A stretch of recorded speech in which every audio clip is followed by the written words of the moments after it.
और बड़ी खबर यहां पर हम आपको बता रहे हैं, मतदान खत्म हो गया। इस वक्त की बड़ी खबर, ये ब्रेकिंग न्यूज इस वक्त की हम आपको बता रहे हैं, ये जानकारी हम आपको दे रहे हैं। मतदान खत्म हो गया है, 5 बज गए हैं। अब सिर्फ जो लोग लाइनों में लगे हुए हैं वही सिर्फ वोट डाल पाएंगे। ये बड़ी खबर यहां पर हम आपको बता रहे हैं। यूपी की 9 विधानसभा सीटों पर अब तक 41.92% मतदान हुआ। 3 बजे तक के फिगर्स हम आपको बता रहे हैं और मतदान यहां पर खत्म हो गया है। अब यानी कि जो लोग लाइनों में लगे हुए हैं वही यहां पर वोट डाल पाएंगे। ये बड़ी खबर इस वक्त हम आपको बता रहे हैं।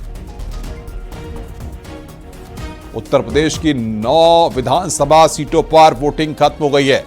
ये इस वक्त की बड़ी खबर। 9 विधानसभा सीटों पर वोटिंग खत्म हुई है। करहल में 3 बजे तक 44.64% वोटिंग हुई है। ये बड़ी खबर यहां पर हम आपको बता रहे हैं। तो उत्तर प्रदेश में 9 विधानसभा सीटों पर वोटिंग खत्म हो चुकी है।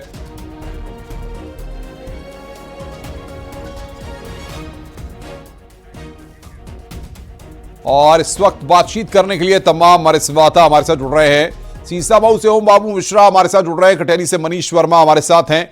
ओम बाबू, सीसामऊ के सियासी दंगल में किस तरीके से वोटिंग हुई है?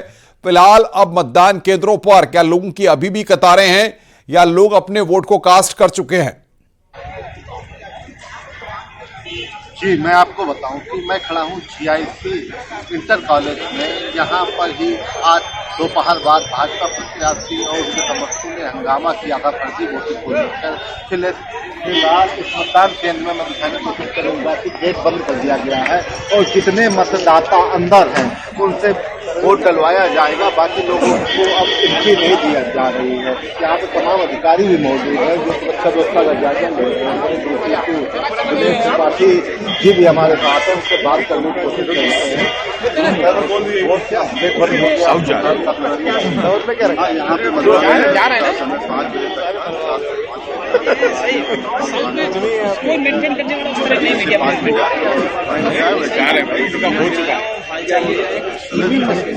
जितने लोग अंदर है वो सारे, लेकिन यार इनको ये रुकने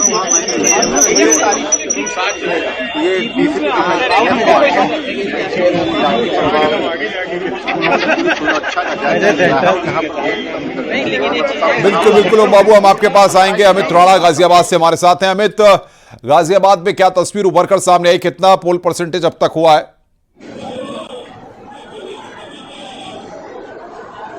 देखिए, 3 बजे तक का जो पोल परसेंटेज रहा अनुपम, वो तकरीबन 27.5% रहा, जो कि बहुत कम रहा है। और आपको बताना चाहूंगा 5 बज चुके हैं, ऐसे में गेट बंद हो गए हैं और लास्ट वोटर ये माता जी रही हैं। माता जी, वोट डाला ही है आप?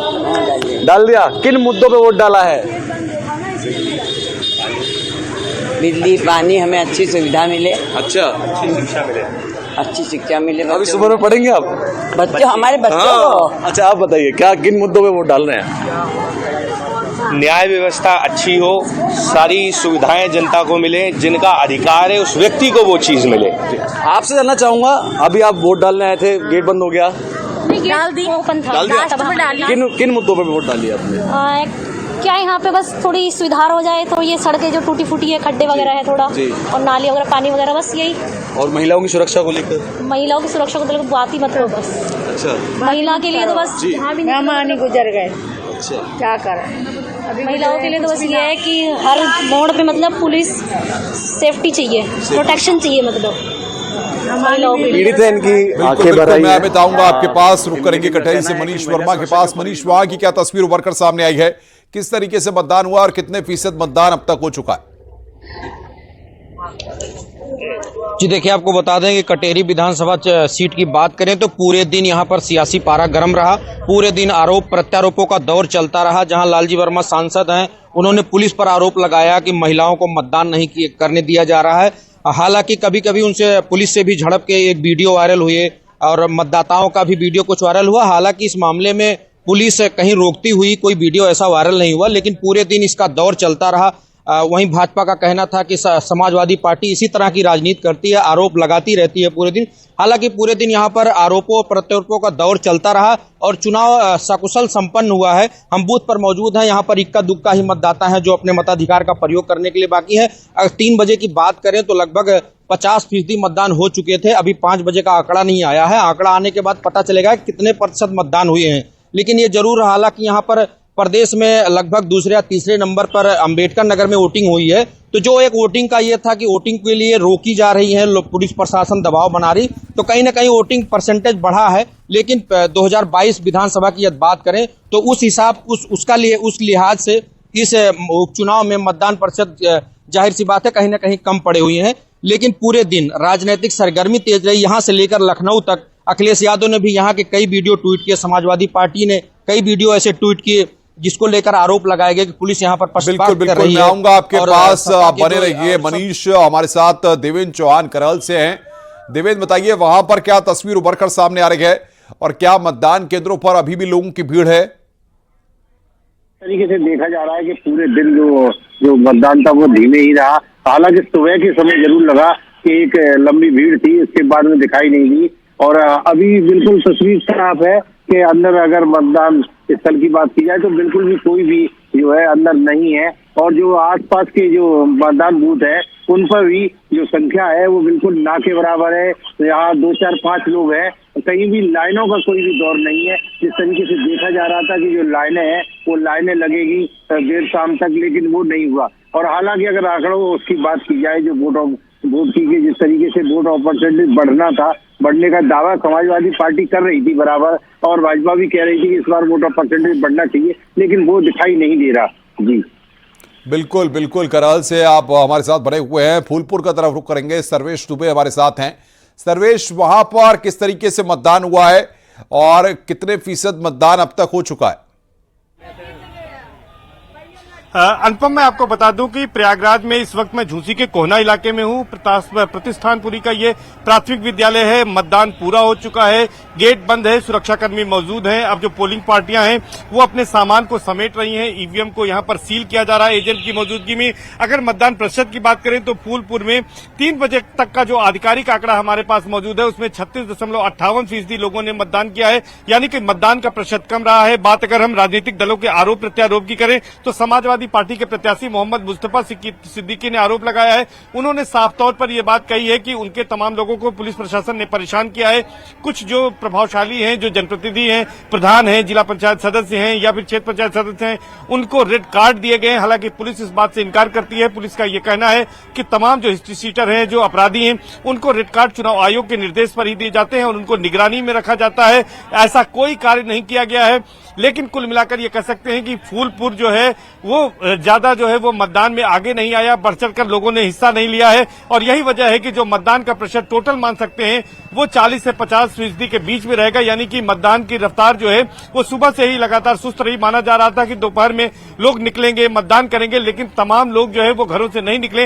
हालांकि इसके पीछे ये वजह बताई जा रही है कि ये खेती किसानी का समय है, धान की फसल और अन्य फसलें तैयार हैं, लोग ज्यादा व्यस्त हैं, इस वजह से मतदान नहीं किया। लेकिन उपचुनाव होने की वजह से लगता है कि लोगों का रुझान मतदान की ओर नहीं था, या फिर राजनीतिक पार्टियां लोगों को बूथों तक नहीं खींच पाई, ऐसे मुद्दे नहीं रहे जिसकी वजह से लोगों ने मतदान नहीं किया। बिल्कुल, आपके पास सर्वेश, आप बने रहिए हमारे साथ। एक बार फिर गाजियाबाद का रुख कर रहे हैं। अमित राणा हमारे साथ हैं।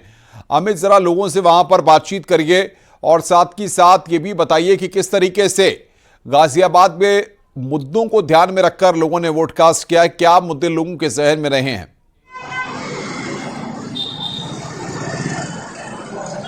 देखिए, मैं आपको बताना चाहूँगा यहाँ का जो वोट की गई है वो सबसे अहम जो मुद्दा यहाँ का रहा है वो है जाम। उसके बाद फिर जो बढ़ता हुआ पोल्यूशन है। जैसा आपने बताया कि कुछ लोगों से बात की जाए, अभी यहाँ 5 बज चुके तो ऐसे में यहाँ इसको बंद कर दिया गया है। जितने अंदर जो वोट करने के लिए गए हुए थे लोग बस वही हैं, अभी कोई नहीं आ रहा है। तो ऐसे में जो लोग हैं वो अंदर ही हैं, अभी बाहर की तरफ कोई नहीं आ रहा है। लेकिन जैसा आपने मुझसे पूछा कि किन मुद्दों पर यहाँ हुआ, यहाँ के जो मेन मुद्दे हैं, मेन मुद्दा जो बताया जाता है गाजियाबाद शहर का वो है सब। फिर इसके बाद जो बनती है लाइन पार क्षेत्र इलाका पड़ता है। लाइन पार क्षेत्र में एक लंबे अरसे से मेडिकल कॉलेज की डिमांड की जा रही थी, एक वहाँ पर डिग्री कॉलेज की डिमांड की जा रही थी। वे एक बड़ा मुद्दा बनकर आया है जिसको सपा ने बनाने की कोशिश भी की और सपा ने अपना उम्मीदवार लाइन पार क्षेत्र से ही बनाया है, सिंहराज जाटव जिनका नाम है। वहीं दूसरी ओर अगर बात की जाए विधानसभा शहर सीट की तो पीछे 2 बार से भाजपा के पाले में सीट थी और इसको भाजपा की मजबूत सीट माना जाता है। यही कारण भी रहा कि भाजपा ने यकीन जताते हुए मौजूदा महानगर विधायक और माफ कीजिएगा मौजूदा महानगर अध्यक्ष जो संजीव शर्मा है उन पर अपना यकीन जताया, उन्हें यहाँ से चुनाव में लड़ाया है। और अंदेशा इस बात का भी लगाया जा रहा है कि जो मेन मुद्दे हैं उन मुद्दों को अगर ध्यान में रखकर जनता द्वारा वोट किया जाता है तो वही कारण भी रहा कि जो वोट का प्रतिशत था, वोट का प्रतिशत जितना होना चाहिए था उस लिहाज से नहीं रहा। अगर यूपी की हम बात करें तो यूपी की 9 विधानसभाओं में सबसे कम जो प्रतिशत रहा है वो गाजियाबाद का रहा है। 3 बजे तक के आंकड़े अगर मैं आपको बताऊं तो तकरीबन 27.5% अभी तक मत यहाँ डाले गए हैं। अनुपम, बिल्कुल, आप बने रहिए हमारे साथ। हमें सीसामऊ की तरफ रुख करते हैं। ओम बाबू मिश्रा, ओम बाबू, वहां पर कई तरह के आरोप समाजवादी पार्टी के प्रत्याशी के द्वारा लगाए गए हैं। क्या आरोप लगाए गए, किस तरीके से वहां पर हंगामा देखने को मिला, क्या हुआ है, जरा बताएं आप। आज का पूरा घटनाक्रम अगर मैं आपको बताऊं तो आज सुबह से ही जब मतदान शुरू हुआ तो कानपुर के सीसामऊ इलाके के चमनगंज बेचनगंज इलाके में महिलाओं ने शिकायत की कि उन्हें वोट नहीं डाला जा रहा है। तो तत्काल वहां प्रत्याशी नसीम सोलंकी वहां पर मौके पर पहुंचे। उन्होंने पुलिस प्रशासन पर गंभीर आरोप लगाए और बताया कि उनके वोटरों को मतदान स्थल तक पहुंचने में काफी परेशानी का सामना करना पड़ रहा है। उनसे ओम बाबू, थोड़ा सा जरा माइक को आप अपने पास रखिए, आपकी आवाज ठीक ढंग से नहीं आ पा रही है। जी बोलिए। आया पुलिस प्रशासन पर और गंभीर आरोप लगाए कि मतदाताओं को पोलिंग बूथ तक नहीं जाने दिया जा रहा है। हालांकि प्रशासन ने इसका खंडन किया। उन्होंने बताया कि जिनके पास दस्तावेज नहीं है उनको रोका जा रहा है। यह गतिविधि लगभग करीब 2 घंटे तक चलती दे रही। फिर इसके बाद जीआईसी, जहां मैं खड़ा हूँ, जीआईसी ये पोलिंग बूथ है, यहाँ पर 27,000 वोटर मतदाताओं को वोट डालना था। यहाँ पर भारतीय जनता पार्टी के प्रत्याशी और उनके समर्थकों ने आरोप लगाया कि पुलिस समाजवादी पार्टी के पक्ष में काम कर रही है और गलत लोगों से फर्जी वोट यहाँ पर डाले जा रहे हैं। जिसके बाद यहाँ पर भाजपा प्रत्याशी सुरेश अवस्थी ने खासा हंगामा किया। उन्होंने आरोप लगाया कि समाजवादी पार्टी के समर्थकों ने उनकी गाड़ी पर भी हमला किया है और पत्थर चलाए हैं। हालांकि तब प्रशासन, भारी संख्या में पुलिस के अधिकारी यहाँ पर पहुंच गए और उन्होंने मामले को शांत कराया और बताया कि सभी जगह निष्पक्ष वोटिंग हो रही है। फिलहाल आरोप प्रत्यारोप के बीच में अब वोटिंग का समय लगभग समाप्त हो गया है और यहाँ पर गेट बंद हो गया है। तो ये देखना होगा कि अब मतदाता ने किसके पक्ष में वोट किया है और कौन पार्टी, समाजवादी पार्टी या भाजपा, कौन भारी रहती है। प्रशासन फिलहाल यहाँ पर मौजूद है और जो अंतिम लोग बचे हुए हैं उनसे वोटिंग कराई जा रही है। उनसे वोटिंग कराने के बाद सभी ईवीएम मशीन सील की जाएंगी और उन्हें नौबख्ता स्थित गल्ला मंडी भेजा जाएगा, जहां पर उनकी काउंटिंग का प्रक्रिया की जानी है। तो कुल मिला के दोनों पक्षों की ओर से दिन भर इस गतिविधि चलती रही और विवाद चलता रहा। बिल्कुल, एक बार फिर सर्वेश दुबे का रुख करते हैं। सर्वेश, फूलपुर की सीट को लेकर के क्या लगता है, कितना महत्वपूर्ण मुकाबला रहा है और किस तरीके से, जिस तरीके से दोनों ही पार्टियों के नेताओं ने पूरी ताल ठोकी है, यहां के नतीजे कितने मैसेज देने वाले होंगे? देखिए अनुपम, मैं आपको बता दूं कि 2022 का जो आम विधानसभा चुनाव था उसमें भी दोनों पार्टियों का कड़ा मुकाबला था। सिर्फ 2723 वोटों के अंतर से बीजेपी प्रत्याशी प्रवीण पटेल ने यहां पर जीत दर्ज की थी। उसके बाद 2024 में वो लोकसभा का चुनाव लड़े और वो सांसद बन गए, जिसके बाद इस सीट पर उपचुनाव हुआ है। इस चुनाव में भी कड़ा मुकाबला दोनों के बीच देखा गया, यानी कि बीजेपी और समाजवादी पार्टी के बीच यहां पर कड़ा मुकाबला है। चूंकि नजदीकी मुकाबला माना जा सकता है, वोटिंग का प्रतिशत कम हुआ है, ऐसे में कुछ कहा जाना बेहद मुश्किल है। चूंकि लोकसभा जो चुनाव था उसमें भी 18,000 की लीड समाजवादी पार्टी को मिली थी। समाजवादी पार्टी इसी को लेकर काफी उत्साहित थी। हालांकि बीजेपी का यह कहना था कि उस समय विपक्ष ने जनता को गुमराह किया था और संविधान का डर दिखाया था, जिसकी वजह से जनता गुमराह हुई थी और कुछ विपक्ष को, यानी कि इंडिया गठबंधन को फायदा मिला था। इसमें ऐसा नहीं होगा। दावे अपने अपने दोनों दलों के किए जा रहे हैं, लेकिन ये कहा जा सकता है कि यहाँ पर कड़ा मुकाबला है और दोनों पार्टियों में कौन जीतेगा ये जनता ही तय करेगी। जब 23 तारीख को मतगणना होगी, 23 नवंबर को, उसके बाद ये पता चलेगा कि फूलपुर सीट पर किसके सर जो है वो ताज सजेगा। जी अनुपम, बिल्कुल, बहुत महत्वपूर्ण जानकारी यहां पर आप दे रहे हैं। एक बार फिर हम रुक करेंगे गाजियाबाद, अमित रोड़ा के पास। अमित, जिस तरीके से दिल्ली एनसीआर के करीब है गाजियाबाद, और इससे पहले भी हम देख चुके हैं कि गाजियाबाद में जिस तरीके से मतदान हुआ है, ये जो पोल परसेंटेज आप बता रहे हैं कि कम हुआ है, इसके पीछे क्या कारण मानते हैं?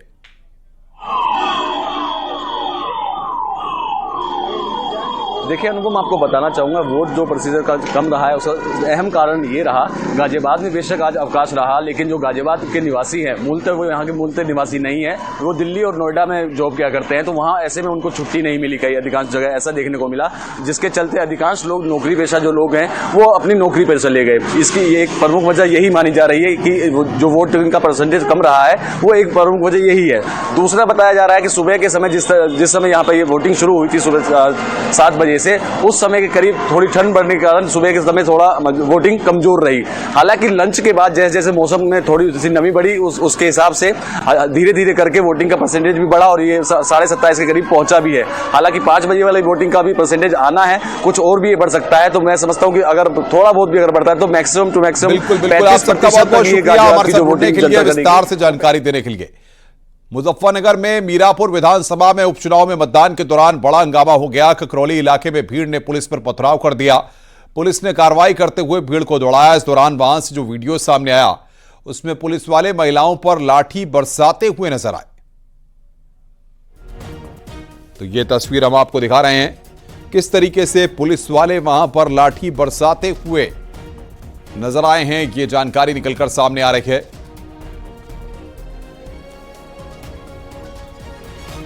ये तस्वीर हम आपको दिखा रहे हैं मीरापुर में मतदान के दौरान जब हंगामा हुआ था। ककरौली में भीड़ ने वहां पर पथराव किया। पुलिस ने हंगामा कर भीड़ को वहां पर दौड़ाया।